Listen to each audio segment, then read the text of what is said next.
Ya, vamos a esperar que entren dos personas más y ya comenzamos la reunión. Estamos 11. Cuando estemos 13 y comenzamos la charla.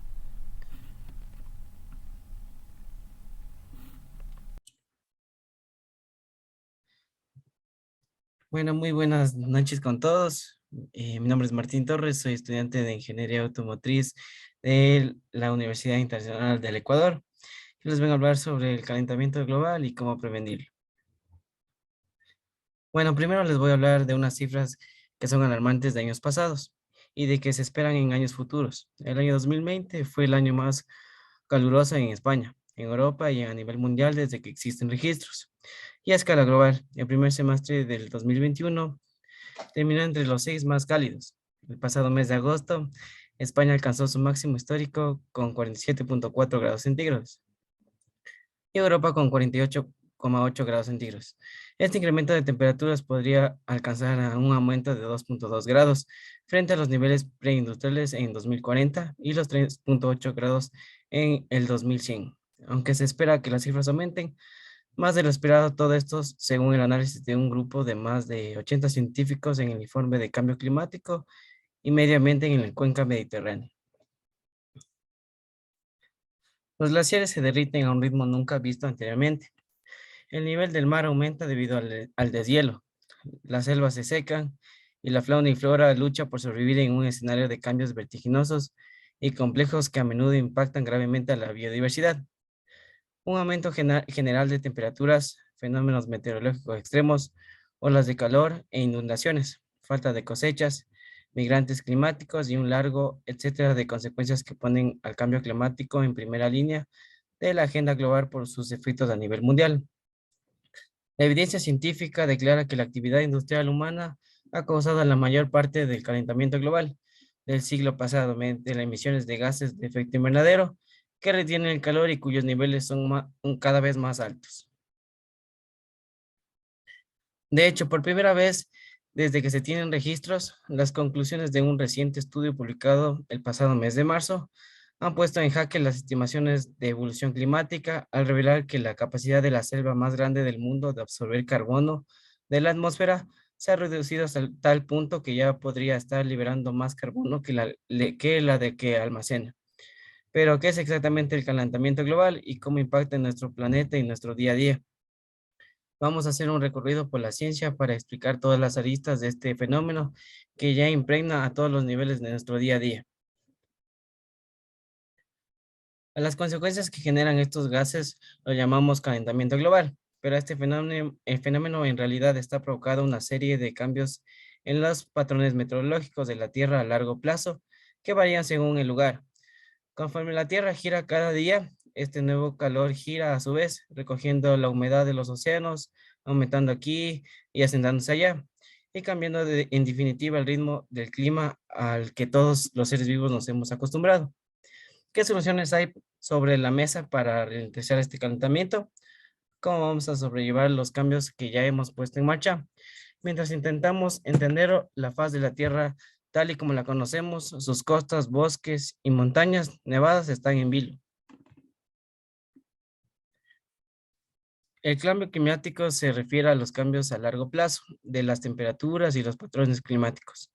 Estos cambios pueden ser neutrales, por ejemplo, a través de las variaciones del ciclo solar, pero desde el siglo XIX, las actividades humanas han sido el principal motor del cambio climático, debido principalmente a la quema de combustibles fósiles como el carbono, el petróleo y el gas. La quema de combustibles fósiles generan emisiones de gases de efecto invernadero, que actúan como una manta que envuelve a la Tierra, atrapando el calor del Sol y elevando las temperaturas. Algunos ejemplos de emisiones de gases de efecto invernadero que provocan el cambio climático son el dióxido de carbono y el metano. Estos proceden del uso de la gasolina para producir un coche, para conducir un coche o del carbono para calentar un edificio. Por ejemplo, el desmontaje de tierras y bosques también pueden liberar dióxido de carbono. Los vertederos de basura son una fuente importante de emisiones de metano. La energía, la industria, el transporte, los edificios, la agricultura y el uso del suelo se encuentran entre los principales emisores. Las personas se ven afectadas por el cambio climático de diversas maneras. El cambio climático puede afectar a nuestra salud, a la capacidad de cultivar alimentos, a la vivienda, a la seguridad y al trabajo. Algunos de nosotros ya somos más vulnerables a los impactos climáticos, como las personas que viven en pequeñas naciones insulares y otros países en desarrollo. Condiciones como el aumento del nivel del mar y la instrucción del agua salada han avanzado hasta a tal punto que comunidades enteras han tenido que reubicarse y las prolongadas sequías están creando un riesgo de hambruna. Se prevé que en el futuro aumente el número de refugiados climáticos. Pasemos al siguiente punto, uno de los principales que debemos entender en qué afecta y cómo funciona. Se trata del efecto invernadero. El efecto invernadero es el calentamiento que se produce cuando ciertos gases de la atmósfera de la Tierra retienen el calor. Estos gases dejan pasar la luz, pero mantienen el calor como en las paredes de cristal de un invernadero. En primer lugar, la luz solo brilla en la superficie terrestre, donde es absorbida, y a continuación vuelve a la atmósfera en forma de calor. En la atmósfera, los gases de invernadero retiran parte de este calor y el resto se escapa al espacio. Cuantos más gases de invernadero, más calor es retenido. Los científicos conocen el efecto invernadero desde 1824, cuando Joseph Fourier calculó que la Tierra sería más fría si no hubiera atmósfera. Este efecto invernadero es lo que hace que el clima en la Tierra sea apto para la vida. Sin él, la superficie de la Tierra sería unos 60 grados Fahrenheit más fría. En 1895, el químico suizo Sabin Arrhenius descubrió que los humanos podrían aumentar el efecto invernadero produciendo dióxido de carbono, un gas de invernadero que inició en 100 años de investigación climática, que nos ha proporcionado una sofisticada comprensión del calentamiento global. Los niveles de gases de efecto invernadero, o en su abreviación GEI, han aumentado y descendido durante la historia de la Tierra, pero han sido bastante constantes durante los últimos miles de años. Las temperaturas medias globales se han mantenido bastante constantes también durante este periodo de tiempo hasta hace poco. A través de la combustión de combustibles fósiles y otras emisiones de GI, los humanos están aumentando el efecto invernadero y calentando la Tierra. Los científicos a menudo utilizan el término cambio climático en lugar de calentamiento global. Esto es porque, dada la temperatura media de la Tierra aumenta, los vientos y las corrientes oceánicas mueven el calor alrededor del globo de modo que pueden enfriar algunas zonas, calentar otras y cambiar la cantidad de lluvia y de nieve que cae. Como resultado, el clima climático de manera diferentes en diferentes áreas.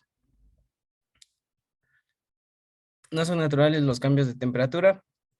La temperatura media global y las concentraciones de dióxido de carbono, uno de los principales gases de invernadero, han fluctuado en un ciclo de cientos de miles de años conforme ha ido variando la posición de la Tierra respecto al Sol. Como resultado, se han producido las diferentes edades de hielo. Sin embargo, durante miles de años, las emisiones de GI a la atmósfera se han compensado por las GI que se absorban de forma natural. Por lo tanto, las concentraciones de gases de efecto invernadero y la temperatura han sido bastante estables. Esta estabilidad ha permitido que la civilización humana se haya desarrollado en clima consistente. En ocasiones, otros factores tienen una influencia breve sobre la temperatura global.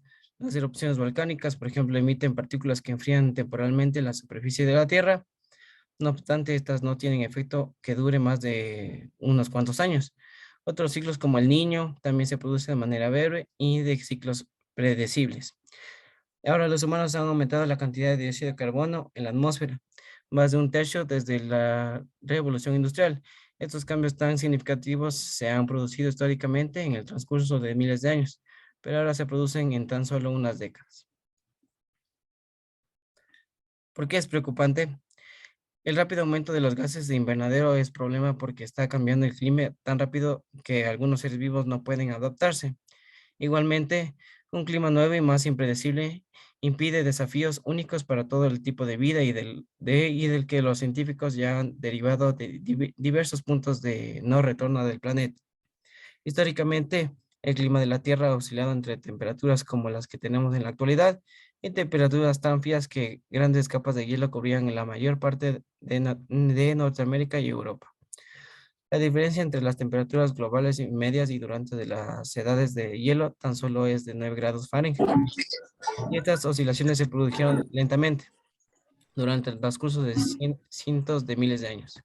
En la actualidad, con las concentraciones de gases de invernadero aumentan, las capas de hielo que permanecen en la Tierra, como Groenlandia y en la Antártida, también comienzan a derretirse.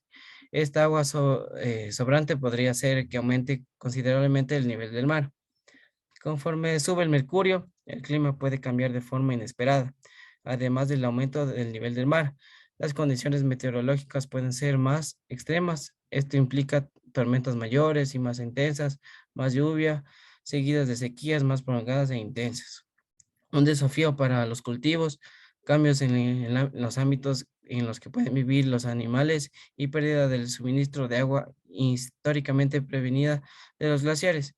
La mayor parte del calentamiento global se ha dado en las últimas 4 décadas, coincidiendo con el aumento de las emisiones de gases de efecto invernadero por parte del hombre, según le señala la NASA.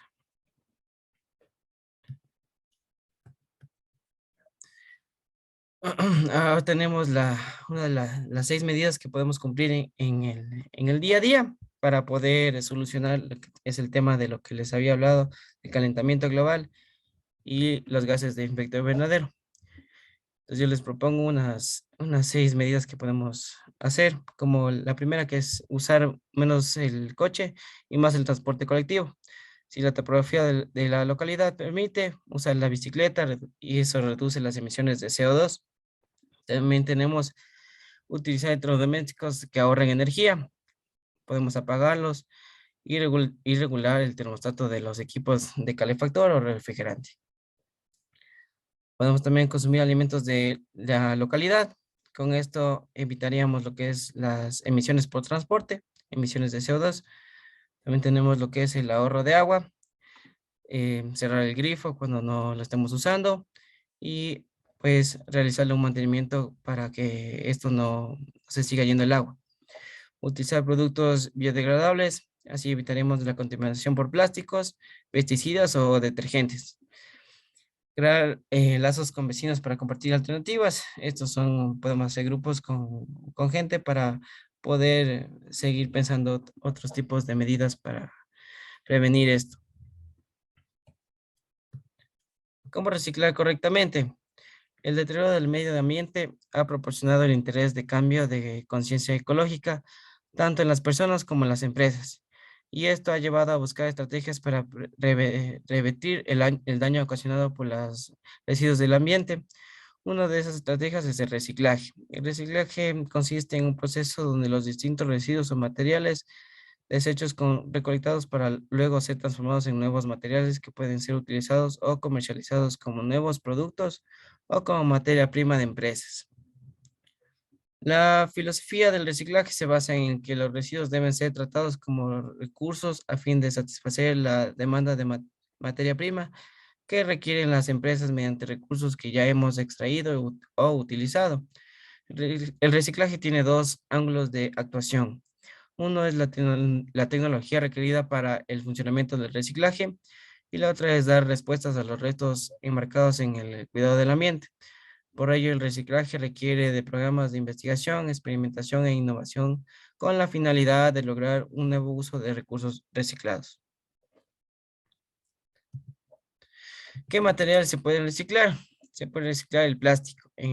Cada año se producen más de 15.000 millones de toneladas de plásticos, como por ejemplo los envases de alimentos, los utensilios de cocina, muebles, accesorios para ropa, embalaje de productos, ropa, materia de cama, botellas de agua y zumos, botellas de detergente, tuberías, entre otros, que se utilizan en artículos de primera necesidad que forman parte del día de cada persona y empresas. Muy poco porcentaje de residuos plásticos son reciclados. El vidrio. El vidrio es un material inerte utilizado sobre todo en los productos de alimentos, perfumería, vinos, cervezas, de laboratorios, entre otros. Millones de botellas de vidrio son recicladas gracias a las características de su material. De arena de playa y silitos pueden ser fundidos para crear nuevos productos sin tener que agregar otros compuestos químicos. El vidrio es un material que puede reciclarse totalmente de manera continua. El papel y cartón. Según investigaciones, el papel y el cartón es una de las fracciones de residuos más numerosas y pueden estar formadas por cartón, cajas, periódicos, revistas, servilletas, papel higiénico, papel decorativo, papel para producir embalajes, papel para manualidades, entre otros. El papel y el cartón tienen la ventaja como recursos de reciclar hasta 7 veces, hasta poderse reciclar 7 veces. Reciclar el papel y el cartón salva millones de árboles de ser talados, además de disminuir la contaminación del agua y del aire. El aluminio. El aluminio es utilizado para crear envases como las latas de bebidas, gaseosas, cervezas y alimentos, entre otros. Este recurso es como el vidrio, ya que su característica permite que la mayoría de aluminio utilizado en las latas sea reciclado con éxito. Además, el aluminio puede ser reciclado una y varias veces, casi en su totalidad, ya que puede ser fundido y preparado para la fabricación de nuevos envases. Los metales. Por años la civilización han reciclado el metal, debido a que es un recurso perfecto para la fabricación de espadas, cuchillos y diversos utensilios de cocina, y que puede recuperarse una y otra vez, cada vez que es fundido para la elaboración de nuevos productos. Los desperdicios orgánicos. Los desechos orgánicos son los producidos por la actividad de la cocina y las actividades de preparación de los alimentos, como por ejemplo las pieles de vegetales, las frutas, restos de alimentos, así como los desperdicios de los jardines, como los restos de ramas, césped, raíces, flores y tallos, entre otros. Estos desperdicios orgánicos pueden ser reciclados por un tratamiento de compostaje que finalmente producirá un abono natural para integrarse a la tierra, que proporciona nutrientes para cultivos, siembras agrícolas u ornamentales. Consejos para el reciclaje. El proceso de reciclaje comienza en casa cuando se saca la basura de los hogares. En ocasiones reciclar parece dificultoso, pero si sigues las siguientes recomendaciones, podrías realizar el primer paso del proceso de reciclaje adecuadamente. El aumento de realizar tus compras, escoge el producto con menor envaso o envases que puedan reciclar. Separa la basura orgánica de los envases. Separa los envases dependiendo de su material, plástico, vidrio, aluminio o metal. Coloca cada envase en el contenedor que corresponde. El amarillo es donde se debe colocar cualquier tipo de envase ligero, de plástico, latas de refrescos, cervezas y conservantes. En el contenedor azul va el papel y el cartón, como cajas, periódicos, revistas, libros viejos, servilletas o papeles de envolver. El de color verde sirve para depositar los envases de vidrio. El contenedor marrón de reciente incorporación sirve para el depósito para los residuos orgánicos, como cualquier tipo de alimento, eso sí, sin mezclar con el plástico, el vidrio, metal o etcétera. Reutilizar las bolsas de plástico, estas pueden usarse una y otra vez para cargar tus compras en el mercado y cuando ya no te sirvan las llevas al contenedor amarillo. Usar una bolsa textil o un carrito de la compra es incluso mejor, más recomendable y cómodo. Los desechos orgánicos puedes reciclarlos si tienes en tu propia compostera para tus plantas. No tires el aceite de cocina por el fregadero, ya que es muy contaminante. Llena una botella con los restos de aceite y depositarla en los contenedores correspondientes o punto limpio. ¿Cómo aporto en el reciclaje en mi ámbito de trabajo? Como les dije, soy estudiante de ingeniería automotriz y nosotros también lo que hacemos es reciclar para no aportar en esto del calentamiento global. Entonces, bueno, yo más que todo en el ámbito de lo que es en aceites, trabajamos con la empresa Biofactor. Esta empresa lo que hace es que se encarga de recolectar el aceite quemado, sea líquido de frenos, sea aceites, sea aceite de caja de transmisión automática, todo tipo de aceites. Lo que hacen es llevarlos y en su fábrica pues lo vuelven a darle una segunda vida. Aquí también tenemos lo que es la empresa Vermont. Ahí se lleva lo que es todo tipo de cableado eléctrico, lo que hace es separar el cobre y pues reciclar todo lo que es el plástico que envuelve al mismo. En las llantas, Ecocaucho se encargan de llevar las llantas y darles una segunda vida. Ellos también lo que hacen es darles a estas llantas, ponerles o darles otro uso como lo que es suelos sintéticos para los gimnasios, también lo que es suelos para lo que es cancha de tenis y también suelos de zapatos. Listo, ahorita yo les voy a compartir un video para que quede más claro.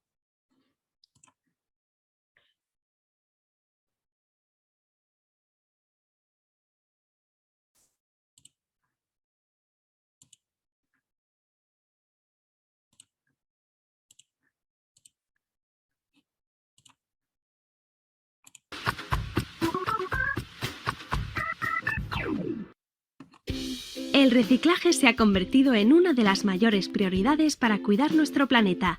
Reciclar es un pequeño acto en nuestro día a día que aporta mucho más al medio ambiente de lo que imaginamos. En este vídeo vamos a explicar cómo reciclar correctamente. Actualmente encontramos 4 tipos de contenedores de reciclaje: el amarillo, el azul, el verde y el de orgánico. Veamos detenidamente cada uno. Contenedor amarillo. En el contenedor amarillo depositaremos envases metálicos como latas de conservas y bebidas, bandejas de aluminio, aerosoles, tapones metálicos de botellas y tapas de los frascos. Bricks, como bricks de zumos, leche, vino, batidos, caldos, gazpacho, etc. Envases de plástico, como botellas de agua, refrescos y leche, productos de limpieza, geles de baño, colonias y champú, bolsas de congelados, tarrinas de mantequilla y yogures, bandejas de corcho blanco, envoltorios de plástico, bolsas de aperitivos y golosinas y las bolsas de plástico. No podemos depositar los juguetes de plástico, pañales, CDs y DVDs, electrodomésticos, zapatillas de plástico como las Crocs. Tenemos que recordar que solo envases, por favor. Contenedor azul. Envases de cartón, como cajas de galletas, de cereales, de zapatos, de productos congelados, hueveras de cartón, etc.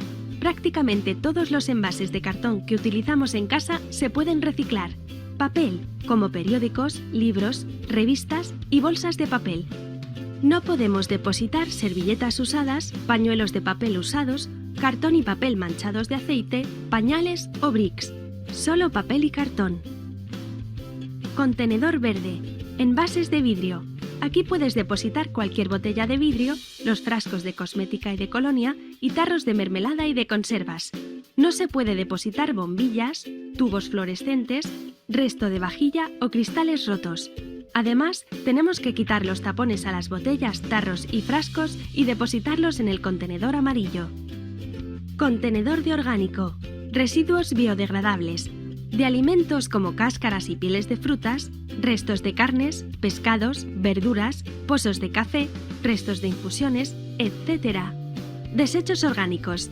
Papeles y cartón manchados de grasa o aceite, pequeños restos vegetales de flores y hojas, tapones de corcho y serrín. No podemos depositar tiritas, bolsas de infusión con grapas metálicas, polvo de barrer, toallitas, bastoncillos, hilo dental, algodón ni cenizas.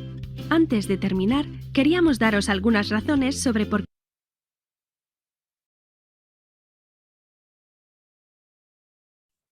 ¿Listo? ¿Algún tipo de pregunta? ¿Alguna duda, inquietud? Sí, sí, dime.